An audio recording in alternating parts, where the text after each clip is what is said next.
குழந்தைகளின் மூளையை தாக்கும் ஒருவித நூதனமான நோய்தான் இந்த ஒட்டிசம். இந்த ஒட்டிசம் நோயினால் பாதிக்கப்பட்ட குழந்தைகள் தங்களுடைய கட்டுப்பாட்டிற்குள் இருக்க மாட்டார்கள். கட்டுப்பாட்டுக்குள் இருப்பது கூட கஷ்டம். இவ்வாறான குழந்தைகளை பராமரிப்பது எவ்வாறு என்பதை படித்தவர்களால் கூட முடியாத ஒரு செயலாக இருக்கின்றது. ஆனால் இவ்வாறான குழந்தைகளை சாதாரண குழந்தைகள் போல் ஆக்கும் பாரிய சேவையாற்றி வருபவர் தான் டாக்டர் தேவானந்த். ஆட்டிசம் பிள்ளைகளுக்காக உருவாக்கப்பட்ட ஆஸ்ட்ரிமோ ஸ்பெஷல் எஜுகேஷன் அண்ட் ரிசர்ச் சென்டருடைய ஸ்தாபகர் மருத்துவ கலாநிதி சின்னையா தேவானந்தன் இவ்வாறான பாரிய சேவையாற்றி இப்போது ஐக்கிய நாடுகள் சபையினால் ஒரு விருது வழங்கி கௌரவிக்கப்பட்டிருக்கின்றார். மொத்தம் 15 பேரில் ஒருவராக எங்கள் இலங்கை நாட்டைச் சேர்ந்த டாக்டர் தேவானந்த் அவர்கள் விருதினை பெற்று எங்களுக்கும் எல்லோருக்குமே பெருமையை தேடி தந்திருக்கின்றார் என்பதை நான் இங்கே உங்களுக்கு கூற வேண்டும். அதுபோலவே நான் நினைக்கின்றேன் டாக்டர், எங்கள் நாட்டு ஜனாதிபதி மஹிந்த ராஜபக்ஷ அவர்களினால் கூட ஒரு வாழ்த்து செய்தி உங்களுக்கு கிடைத்திருக்கின்றதில் அதனை நேர்களுக்கு காட்டினால் இந்த வெளியில் பொருத்தமாக இருக்கும். அதே போல டாக்டர், மற்றொரு விடயத்தை உங்களோட நாங்கள் கேட்க வேண்டும் என்று எதிர்பார்க்கின்றோம். இந்த விருது வழங்கப்பட்டிருக்கிறது கேட்ட கேள்விதான். விருது வழங்கப்பட்டிருக்கிறது இந்த ஒடிசம் அந்த பிள்ளைகளுக்கு இருக்கின்ற இந்த நோயை குணமாக்குவது மாத்திரமன்றி அந்த பிள்ளைகளோடு இருந்து அவர்களுக்கு மிகப்பெரிய அளப்பரிய ஒரு சேவையை நீங்கள் ஆற்ற வேண்டியவர்களாக இருக்கின்றீர்கள். அதே போல எதிர்காலத்தில் இத்தகைய செயற்பாடுகளை நீங்கள் இன்னும் மேலும் செய்விருக்கின்றீர்கள் இல்லையா? ஆகவே அதை பற்றி நம்முடைய நேயர்களுக்கு பகிர்ந்து கொள்வோமே. உண்மையிலே ஒரு நல்ல ஒரு கேள்வி கேட்டிருப்பீங்க. உண்மையிலே என்னென்னா, தற்பொழுது நாங்கள் எங்கள் நிலையத்தை பொறுத்தவரை எங்கள் ஆட்டிசம் சென்டரை பொறுத்த சொல்லுவோம். அதற்கு முன்பதாக அதற்கான பதிலை கொடுப்பதற்கு முன்பதாக இந்த திரையில் காண்பிக்கப்பட்டிருக்கும் விடயத்தை பற்றி நாங்கள் பேசலாம். சொல்லுங்க. இதில் உண்மையிலேயே ஜனாதிபதி அவர்களால் வாழ்த்து செய்தி அனுப்பப்பட்டது. இது அதில் சோசியல் மினிஸ்டர், அதாவது சமூக சேவைகள் மினிஸ்டர் யாரு பீலிக்ஸ் அவர்களுடைய ஸ்பீச்சும், அதுக்கு கீழாக எரிசக்தி அமைச்சர் பாத்தலிய சம்பிக்க ரணவக்க அவர்களின் ஸ்பீச்சும் அதில் காண்பிக்கப்படுகின்றது. அதே போல அந்த ஐக்கிய நாடு சபையின் இந்த ப்ரோக்ராமை அரேஞ்ச் பண்ணவருடைய புகைப்படமும் அதில் காண்பிக்கப்படுகின்றது. இவங்களுக்கு விருது வழங்கப்படுகின்ற அந்த தருணத்தில் எடுத்த புகைப்படம் இல்லையா? இது விருது வழங்கப்படும் தருணத்தில் எடுக்கப்பட்ட புகைப்படம். சரி, இப்போது டாக்டர், நீங்கள் கேட்டிருந்த கேள்விக்கு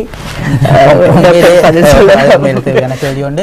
உண்மையிலே நாங்கள் தற்பொழுது எத்தனையோ பிரச்சனைகளின் மத்தியில் நீங்கள் சொன்ன மாதிரி எனக்கு எத்தனையோ பிரச்சனைகள் வந்து கொண்டிருக்கிறது. ஆனால் நான் போகிற பயணத்தை நான் ஒரு போடும் நிறுத்துவதாக இல்லை. உண்மையிலே நான் செத்தால் தான் இந்த ஆட்டிசம் குழந்தைகளுக்காண்டி போகிற பயணம் நிறுத்தப்படும்.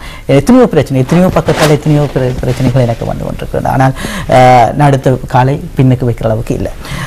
அதுக்கு முதலாக எங்களுக்கு எத்தனையோ பிரச்சனைகள் இப்பொழுது இருக்குது. அதாவது எங்கள் நிலையத்தை பொறுத்தவரை எங்களுக்கு ஃபெசிலிட்டிஸ் இல்லை. எங்களுக்கு எத்தனையோ பிள்ளைகள் இந்த அவார்டுக்கு பிறகு, அதாவது இந்த விருதுக்கு பிறகு உலகளாவிய ரீதியிலிருந்து நீங்கள் சொன்னால் இலங்கை மட்டுமில்லை, உலகத்திலிருந்து எத்தனையோ கால்ஸ் வந்து கொண்டிருக்குது. ஆனால் எல்லாரும் எங்களுக்கு தேடி வந்து கொண்டிருக்கிறார்கள். ஆனால் எங்களுக்கு எல்லாருக்கும் சேவை செய்யக்கூடிய ஃபெசிலிட்டிஸ், அதாவது அடிக்கட்டமைப்பு எங்களிடம் காணப்படவில்லை. அதன் காரணமாக நாங்கள் இப்பொழுது செய்கிற வேலை கூடுதலாக சிறு பிள்ளைகளை, அதாவது 2-3 வயசு பிள்ளைகள் வார பிள்ளைகளை நிச்சயமாக அவர்களை எடுத்து நாங்கள் செய்து கொண்டிருக்கிறோம். பெரிய பிள்ளைகளை கொஞ்சம் இருக்க சொல்லி கொண்டிருக்கிறோம். காரணம் என்னென்றால் ரஞ்சினி, இப்படியான பிள்ளைகளை நாங்கள் இப்பொழுது எங்களிடம் வரும்போது சிகிச்சை முறைகள் இருக்கிறது, அதுகளை செஞ்சு திரும்ப பெற்றோரிடம் ஒப்படைக்கிறோம். வீட்டை கொண்டு போக சொல்லி பெற்றோருக்கு சொல்லிக் கொடுக்குறது எப்படி நீங்கள் வீட்டை போய் இந்த பிள்ளைகளோட ஹேண்டில் பண்ணணும். நாங்கள் எங்கள் நிலையத்தை பொறுத்து எந்தவித மருந்துகளும், அதாவது இன்டர்னலி குடிக்கிறதுக்கு எந்தவித மருந்துகளும் கொடுப்பதில்லை. ஆனால் அந்த சிகிச்சை முறை மூலமாகவே இவற்றை நாங்கள் செய்து கொண்டிருக்கிறோம். ஆனால் என்ன பொறுத்தவரை அந்த கழுவி சேத்துல போடுறதுக்காக செய்யணும்.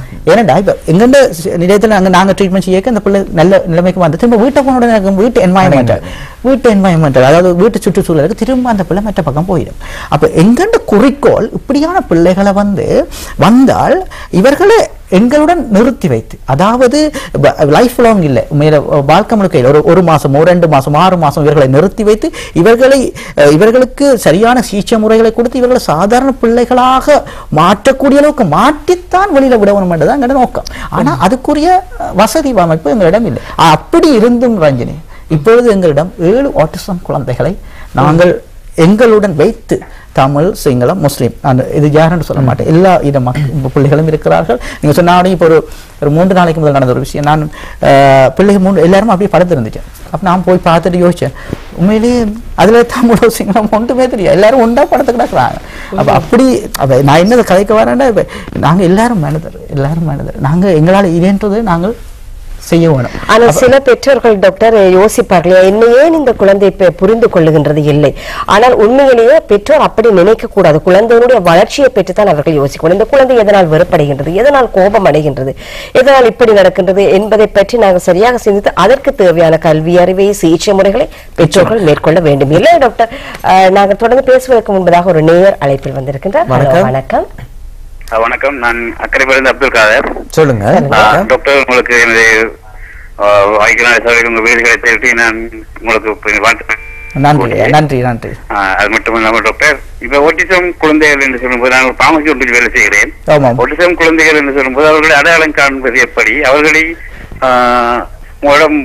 இது எங்க பகுதியை பொறுத்தளவில் இது பற்றி இந்த நீங்க சொன்னது போல இது இந்த யாருக்குமே இப்படியான ஒரு நோய் இருக்கிறது. நான் கிட்டத்தட்ட ஒரு 15-17 வருஷமா பாமசியில் வேலை செய்கிறேன். ஆனால் இது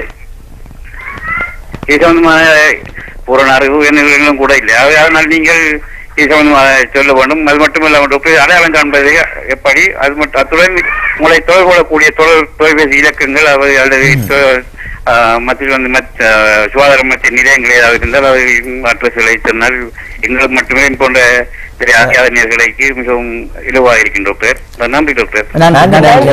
இவருடைய தொலைபேசி இலக்கங்களை நாங்கள் நிகழ்ச்சியின் இறுதியில் ஞாபகப்படுத்துவோம். இப்போதும் ஒரு தடவை ஞாபகப்படுத்துகிறோம். ஆமா, 07142042550. மீண்டும் ஒரு முறை அறிவித்திருக்கின்றோம். 07142042550. அதே போல மற்றொரு இலக்கமும் இருக்கின்றது 07143072724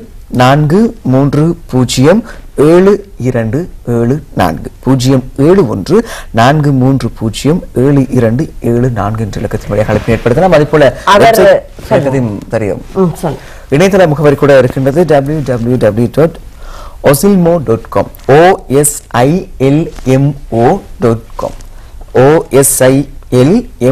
osilmo.com என்ற இணையதள முகவரியினூடாக நீங்கள் இது பற்றி மேலதிக விளக்கத்தை பெற்றுக் கொள்ளலாம்.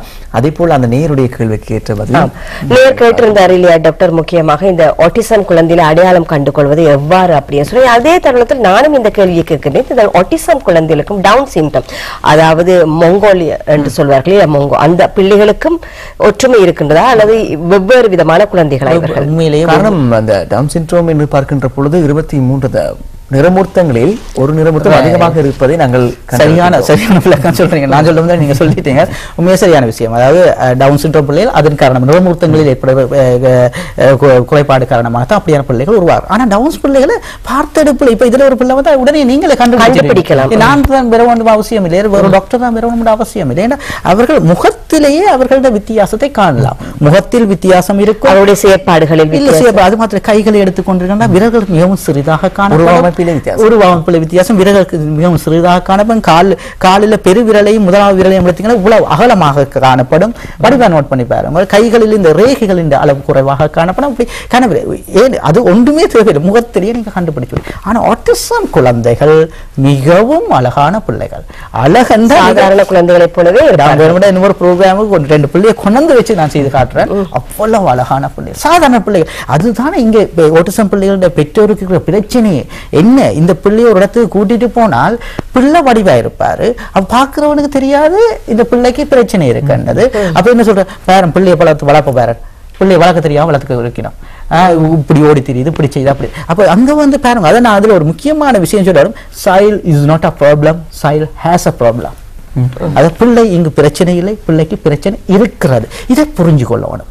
அப்ப இந்த இடத்துல தான் மற்றவர்கள் மிக முக்கியமாக என்ன பொறுத்தவரை அந்த அப்படியான பிள்ளைகளை கண்ட எடுத்த உடனே தப்பான கதைகளையும் அந்த பெற்றோர் ஏற்கனவே மனதார பாதிக்கப்பட்ட பெற்றோரை நீங்கள் இன்னும் தாக்கும் போது அவர்கள் இன்னும் எவ்வளவு பாதிக்கப்படுவார். அது மாத்திரமில்லை, இந்த பிள்ளைகள் மற்ற சாதாரண பிள்ளையோட சேர்ந்தவுடன் தொற்றிவிடும் என்று கூட சில பேர் நினைக்கிறார்கள்.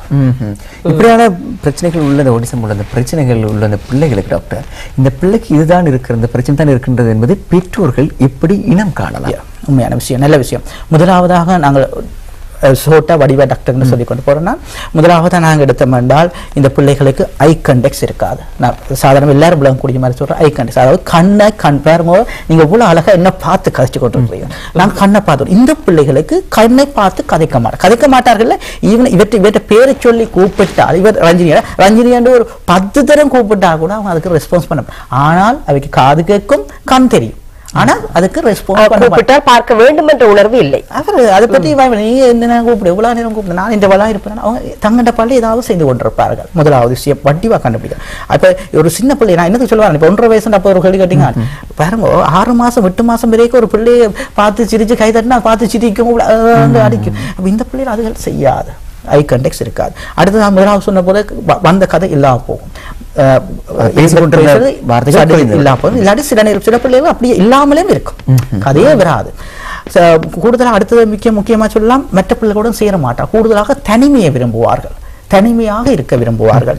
அடுத்தது ஒரு விஷயத்தை திரும்ப திரும்ப செய்து கொண்டிருப்பார்கள், ஏதோ உண்டு. இப்போ உதாரணமா ஒரு சொல்லுவோம், அவர்கள் ஒரு தங்களை தூண்டுற மாதிரி ஏதாவது செயற்பாடு நிச்சயம் அவர்களுடன் காணப்படும். உதாரணமா ஒன்று சொல்ல போனா சில பிள்ளைகள் இப்படி கையாடி கொண்டிருப்பாங்க, சில பிள்ளை இப்படி தேய்ச்சி கொண்டிருப்பாங்க, இப்படி தேய்ச்சி கொண்டே இருப்பான், மாறி மாறி மாறி எங்களுக்கு பார்த்து கொண்டிருந்தா எங்களுக்கு பைத்தியம் பிடிக்கும்.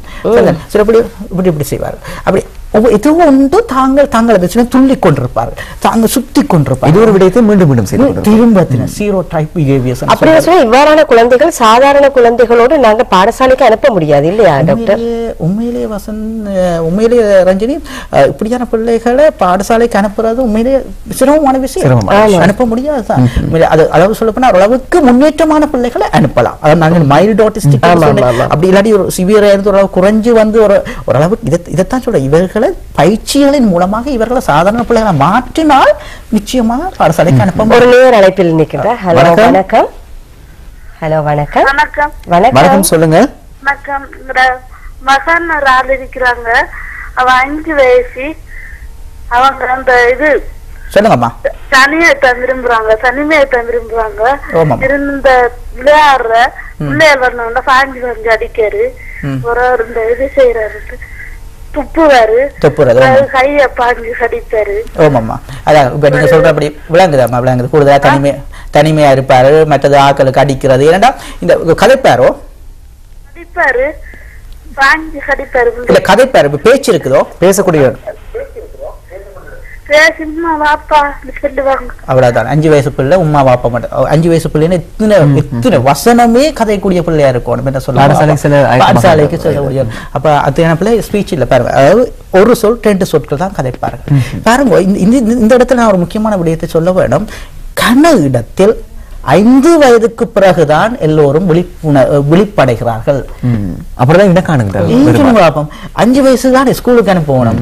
எல்லாரும் என்ன சொல்றாங்க, போ சரி வரும், எனக்கு 1 வருஷம் தர அவன் கதைப்பா, 2 வயசு தர அவன் கதைப்பா, இல்ல 2 வயசுக்கு பிறகு அவன் நல்லா வந்துடுவான். எல்லாரும் வச்சு கொண்டிருக்கணும். 5 வயசுக்கு பிறகு உண்மையிலே என்ன பொறுத்தவரை என் எக்ஸ்பீரியன்ஸ், என்னுடைய கருத்தின்படி 5 வயசு வந்தாலே உண்மையிலேயே டூ லேட் தான்.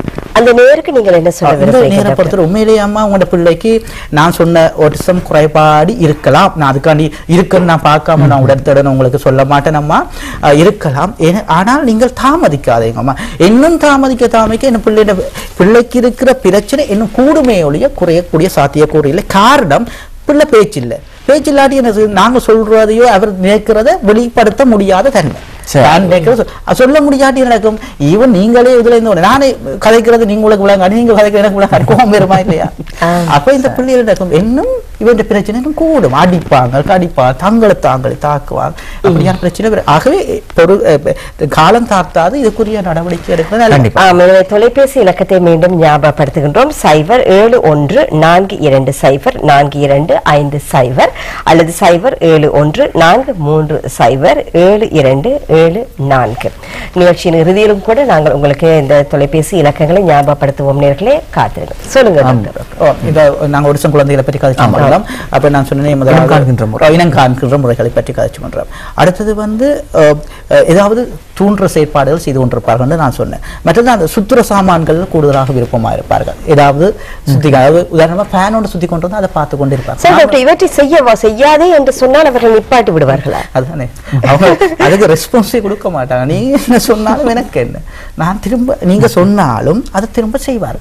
அதுக்குத்தான் இதுக்கு என்ன செய்யணும், தொடர்ந்து நீங்க சொன்னாலும் செய்யாது என்று ஒருக்க சொன்னா செய்ய. இப்போ ஒரு சாதாரண பிள்ளையா இருந்தமண்டா ஒன்று சொன்னா அது செய்யாம போயிருக்கும். இந்த பிள்ளைகள் அப்படி இல்லை, விரட்டவும் முடியாது, விரட்டியும் பிரயோசனம் இல்லை, அவங்க திரும்ப வந்து செய்வாங்க.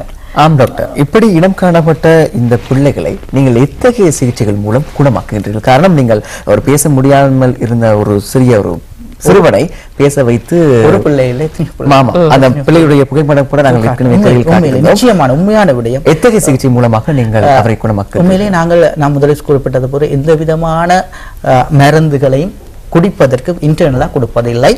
இவர்களுக்கு சிகிச்சை முறைகள்லாம் நாங்கள் மேற்கொள்ளுகின்றோம். உதாரணமாக speech therapy, occupational therapy, behaviour therapy, special educational therapy, music therapy, அப்படி சிகிச்சை முறைகள் இருக்கின்றன பலவிதமான. இப்போ உலகளாவிய ரீதியில் இப்போ அமெரிக்கா எடுத்தோன்னா ABA சிஸ்டம் என்ற ஒரு தெரப்பி மெத்தட் தான் கூடுதலாக இப்பொழுது எல்லா இடமும் செய்து கொண்டிருக்கிறார்கள். ஆனால் இப்போ எங்களை பொறுத்தவரை நாங்கள் உண்மையிலே ப்ராக்டிக்கலாக எங்களோட வேலை. உண்மையிலே நாங்கள் தியரட்டிக்கலாக எங்களை பொறுத்த தியரி இப்படி செய்யணும் அப்படி செய்யணும்ன்றதெல்லாம் இல்லை. ஒரு பிள்ளையை எடுத்துக்கொண்டோம்னா அந்த பிள்ளைக்கு என்ன குறைபாடு இருக்கோ அதை நாங்கள் சரி கட்டுறதுதான் எங்களோட வேலை. அது எப்படி செய்யறோம்னா பிள்ளைக்கு ஏற்ற பிள்ளைக்கு மாறுபடும் அந்த மெத்தட். உதாரணமா ஒரு பிள்ளை கதைக்காத வந்த பிள்ளை பிஹேவியர்ஸ் ப்ராப்ளம் ஒரு இடத்துல இருக்க மாட்டானுங்க. ஸ்பீச் செய்யணும்னா ஒரு கதையை உருவாக்கணும்னா பிள்ளை இருந்தவனும் கதையில முதலாவது சிட்டிங்கே இல்லாத பிள்ளைக்கு எப்படி ஸ்பீச் செய்யற சொல்லுங்க. அது மாத்திரம் சிட்டிங் மாத்திரம் இல்ல, கண் பார்க்க மாட்டான். நீங்க சரியாக ஒரு சேரில் உட்காரவும் மாட்டார்கள், இருக்க மாட்டேனா. ஐயோ சிட்டிங் உருவாக்க இவ்வளவு கஷ்டப்படணும். எத்தனை பேரண்ட்ஸ் அம்மோ எத்தனை பேரண்ட்ஸ் பெரிய பாடசாலைக்கு அனுப்ப முடியாது. பிள்ளை ஒரு இடத்துல இருந்தா தானே பாடசாலைக்கு அனுப்பலாம் சொல்லுங்க பார்ப்போம். ஏன்னா சில பிள்ளைகள் எடுத்தோம்னா ஆட்டிசம் பிள்ளையோட ஹைப்பர் ஆக்டிவிட்டி ஃபீச்சர்ஸும் இருக்கு. சரி, இவர்கள் அந்த நிறங்களை வித்தியாசப்படுத்தி பார்க்கக்கூடிய ஒரு கிழமை இல்லாதம்மா. இப்படி ரஞ்சினி என்னடா உண்மையில சொல்ல போனா நிறங்களை வேறு கண்ணுல ஒரு பிரச்சனையும் இல்லை. நிறங்கள்லாம் தெரியும், அவங்க பச்சை இதெல்லாம் தெரியும். ஆனா இப்ப கலர்ஸ் வந்து இப்ப பச்சை மஞ்சள் அவைக்கு ஐடென்டிஃபை பண்ண தெரியாது. இப்ப ஏன்னா இவங்க சாதா. ஆனா இதுல முக்கியமான எத்தனை வயது வரைக்கும் இது இருக்கும்? வயசு 30-40 அடல்ட் ஆட்டிஸ்டிக் பிள்ளைகள் எத்தனை பேர் இருக்கலாம் கணக்கெடுக்காம இருந்து இப்பொழுதுதான் இந்த ஆட்டிசம் பற்றி மக்களுக்கு தெரிய வருகின்றது. எனவே இவ்வாறான குழந்தைகள் இவ்வளவு நாட்களாக வீட்டில் வைத்திருந்து விட்டு இப்பொழுதுதான் கொண்டு வந்து உங்களிடம் விட்டிருப்பார்கள். எத்தனையோ பெரிய பிள்ளை உங்களே மாதிரி இத்தனையோ பெரிய பிள்ளைகள் வெறி வேணும் ஒன்றுமே தெரியாது. அது மாத்திரம் இதுல ஒன்னும் ஒரு விஷயம் நான் கொண்டு போட்டு போறேன். ஆட்டிசம் அடுத்த இந்த பிள்ளைகள்லாம் ஒரு கூடாத பிள்ளைகள் ஒரு குறைபாடான பிள்ளைகள் எடுக்க முடியாது. நீங்க சொன்ன ஆட்டிசத்தில் இன்னும் ஒரு வெரைட்டிஸ் ஆட்டிஸ்டிக் அஸ்பெர்ஜர்ஸ் சொல்றாங்க. அஸ்பெர்ஜர் சிண்ட்ரோம், அதாவது மிகவும் புத்தி கூர்மையான பிள்ளைகள். அதாவது சாதாரண பிள்ளையோட எடுத்தோம்னா இவங்களுக்கு ஒரு தராளை நெருங்கலாம். அவர்களை விட திறமை ஒரு நாளைக்கு சொல்லி கொடுத்தா திரும்ப சொல்லி கொடுக்க வேண்டிய அவசியம் இல்லை. உதாரணத்துக்கு நான் சொல்லவா, உலகத்தில் இருக்கிற மோஸ்ட் ஆஃப் த சயின்டிஸ்ட் முழு சயின்டிஸ்டும் ஆட்டிஸ்டிக். ஐசக் நியூட்டன், லியோ டான்ஸ் நீங்க வேணா கூகுள்ல போய் வெப்சைட்ல போய் டைப் பண்ணி பாருங்க. அப்படி எத்தனையோ பெரிய பெரிய உலகத்திலே இவர்களோட கைவேலைகளை கூட மற்ற சாதாரண குழந்தையோட திறமையாக செய்வார்கள். அதான் சில பிள்ளைகள் செய்வாங்க, சில நுணுக்கமான வேலையை செய்வீனா. அன்றைக்கு ஒரு பிள்ளை வந்து 15 வயசு ஒரு இடத்துல இருந்து போட்டு என்ன சுத்து அந்த நீங்க சொன்னா கூட இருந்த கொஞ்சம் கூட இறக்கப்படல. என்ன ஸ்பீட், அதாவது அதை பார்த்துக்கொண்டே அதாவது ஒரு தடவை செய்ய முடியாது. ஆரம்பத்தில் நீங்கள் இந்த வைத்தியசாலை ஆரம்பித்த பொழுது டாக்டர் வந்த குழந்தைகளின் எண்ணிக்கையை விட இப்பொழுது குறைந்து விட்டதா? சமாளிக்க முடியாது. நான் உண்மையிலே டெலிபோன் நம்பர் கொடுக்கணும் நான் இங்க வரவில்லை. ஏன்னா உண்மையிலே செல்வர்களின் எண்ணிக்கை கூடியிருக்கலாம். ரஜினி முதல் வந்து நான் சொல்ல டெலிபோன் நம்பர் கொடுக்க வேண்டாம் என்று சொல்லி. ஏன்னா காரணம் வேற ஒன்றும் இல்லை. ஆனா எனக்கு உதவி செய்ய விருப்பம். ஆனா எங்களாலையும் ஒரு லிமிட்டுக்கு மேல செய்யலாம். ஒரு மருந்தெழுதி கொடுக்கறதா இருந்தா எத்தனை பேஷன்ஸ் வந்தாலும் எழுதி போட்டு அனுப்பி விட்டுலாம். இது அப்படி இல்லை. இவர் வந்தா அந்த பிள்ளை எடுத்தோம்னா 6 மாசம் எடுக்குமா, 1 வருஷம் எடுக்குமா, 2 வருஷம் எனக்கு தெரியாது. அப்ப அந்த பிள்ளைகளை வச்சு நாங்க ட்ரீட்மெண்ட் செய்யணும். அது சரியான கஷ்டமான விஷயம். நாங்க கதைக்கிற மாதிரி இல்லை. சில நேரம் டாய்லெட் இருப்பாங்க, யூரின் இருப்பாங்க, என்ன செய்ய பிள்ளைகளுக்கு ஒன்றுமே தெரியாது. அது கூட அவர்கள் சாதாரணமாக செய்வார்களா டாக்டர்? டாய்லெட்டிங் பிராக்டிஸ் கொடுக்கணும். அதான் ஆக்குபேஷனல் தெரப்பி என்று நான் சொன்னேன். டாய்லெட்டிங். டாக்டர் இப்படி இருக்கின்ற பொழுது இந்த நீங்கள் ஏற்கனவே குறிப்பிட்ட ஒரு பொருளை கழுவி மீண்டும் சேற்றில் எறிவது போலதான் இந்த பிள்ளைகளை பொறுத்த மட்டும். உங்களுடைய சிகிச்சை நிலையத்தில் வருகின்ற பொழுது எல்லா பயிற்சிகளும் வழங்குகின்றீர்கள், பராமரிக்கின்றீர்கள். ஆனால் மீண்டும் வீட்டுக்கு திரும்பிய பிறகு அவர்கள் மீண்டும் பழைய சூழலுக்குள் வருகிறார்கள். வீட்டில் இருக்கின்ற பெற்றோர்கள் அல்லது அந்த பிள்ளையை சார்ந்தவர்கள் அந்த பிள்ளையிடம் எவ்வாறு நடந்து கொள்ள வேண்டும்? நல்ல ஒரு கேள்வி, நல்ல ஒரு கேள்வி கேட்டிருக்கேன். ஏன்னா இது மிக முக்கியமான விஷயம். ஏன்னா நீங்க சொன்ன மாதிரி நாங்கள் செஞ்சு போட்டு வீட்டை அனுப்பின உடனே வீட்டில் சில பெற்றோர் அதை நாங்கள் சொல்ற மாதிரியே வீட்டை செய்து கொண்டு போறாங்க. அப்ப அப்படியான பிள்ளைகள் இந்த இம்ப்ரூவ்மெண்ட் நல்ல குயிக்காக வந்து கொண்டு இருக்குது. ஆனால் சில பெற்றோர் அதை செய்யறது இல்லைன்றதுக்காக நான் பெற்றோரை குறை சொல்ல விரும்பவில்லை. சில நேரம் பெற்றோரால் செய்ய முடியாத தன்மை, சில நேரம் தாயும் தகப்பனும் வேலைக்கு செல்பவர்கள் இருப்பார்கள். அப்போ அவர்களால் எப்படி இந்த பிள்ளையோட கூட நேரத்தை மினக்கிறது, அது ஒரு பிரச்சனை இருக்கலாம். சில நேரங்களில் தாய் தகப்பனுக்கு அதை எப்படி செய்வதென்றது தெரியாத தன்மையும் காணப்படலாம். ஆகவே உண்மையிலே இப்படியான பிள்ளைகள் எடுத்தோம்னா இதுல தெரப்பி என்று சொல்லும் போது சிகிச்சை என்று பெருசா நீங்க ஒன்றும் யோசிக்க வேண்டாம். உண்மையிலே ஒரு சாதாரண பிள்ளை எடுத்தோம் என்றால் நாங்க சாதாரண பிள்ளைக்கு ஒரு பழக்க வழக்கங்கள் நாங்கள் வீட்டை சொல்லிக் கொடுக்குறோமா இல்லையா, அதே போல ஆனால் சாதாரண பிள்ளைக்கு ஒருக்காவது 2 தினம் சொல்லிக் கொடுத்தா அது திரும்ப புலவு பண்ணும். பழையவற்றையும் மறந்து விட வேண்டும். இந்த பிள்ளைகளுக்கு ஒரு விஷயத்தை நீங்க ஆயிரக்கணக்கான லட்சக்கணக்கான சொல்ல வேண்டி வரும், சொன்னாலும் செய்ய மாட்டார். ஆனா நீங்க இதுல முக்கியமா என்ன செய்யணும், கான்ஃபிடன்ட், உங்கள்ட்ட முழு கான்ஃபிடன்ட் இருக்கும். பொறுமை 100% இருக்க வேணும். பொறுமையாக நீங்க திரும்ப என்ன சொல்லுங்க, கூடுதலா இடங்கள்ல ஃபெட் ஆகுறாரு, ஒன்று சொல்லி பண்ணி செய்யறாரு, சரி ஐயோ இதுவனுக்கு என்று படிப்பிக்கிறார், அப்படி இல்லை. நீங்க திரும்ப அதான் சொல்லுவாங்க, அடிக்கு மேல அடி அடிச்சா அம்மியும் நகரும்.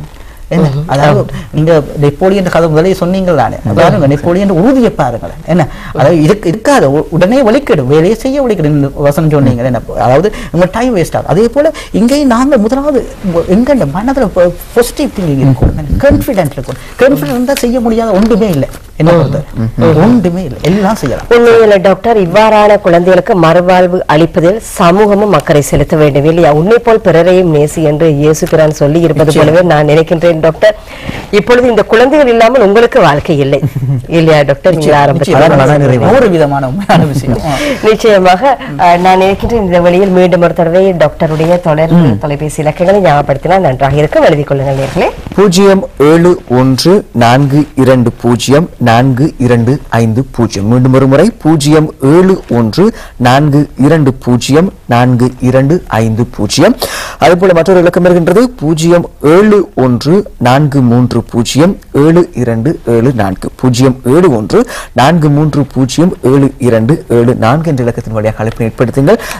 இத்தகைய பிரச்சனைகள் உங்களது பிள்ளைகளுக்கும் இருக்குமாக இருந்தால் அதை சந்தேகம் ஏற்படுகின்ற பொழுது டாக்டரோடு நீங்கள் அழைப்பினை ஏற்படுத்தி உங்களுடைய பிள்ளைகளுக்கான சிகிச்சையையும் நீங்கள் பெற்றுக்கொள்ளலாம் என்பதை கூட நேரத்தில் நாங்கள் நிகழ்ச்சியின் வாயிலாக உங்களுக்கு நாங்கள் தெரிவித்துக் கொள்ள விரும்புகிறோம். அது போலவே ஐக்கிய நாடுகள் சபையினால் நல்ல ஒரு விருதை பெற்றிருக்கின்றீர்கள், எங்களுக்கும் நாட்டிற்கும் பெருமை தேடி தந்திருக்கின்றீர்கள் டாக்டர். இவ்வாறான பல விருதுகளை நீங்கள் பெற வேண்டும் இந்த சேவையின் மூலமாக என்று வாழ்த்துகின்றோம். நிகழ்ச்சியில் கலந்து கொண்டதுக்கு நன்றி டாக்டர். மிகவும் நன்றி. உங்களுக்கும் மிகவும் இந்த இடத்தில் நான் நன்றி கடன் சொல்ல விரும்புகிறேன். உண்மையிலே இங்கே முதல்ல சொன்ன போல நேத்ரா டிவி மூலமாகத்தான் நான் முதலில் வெளியில வந்தேன்.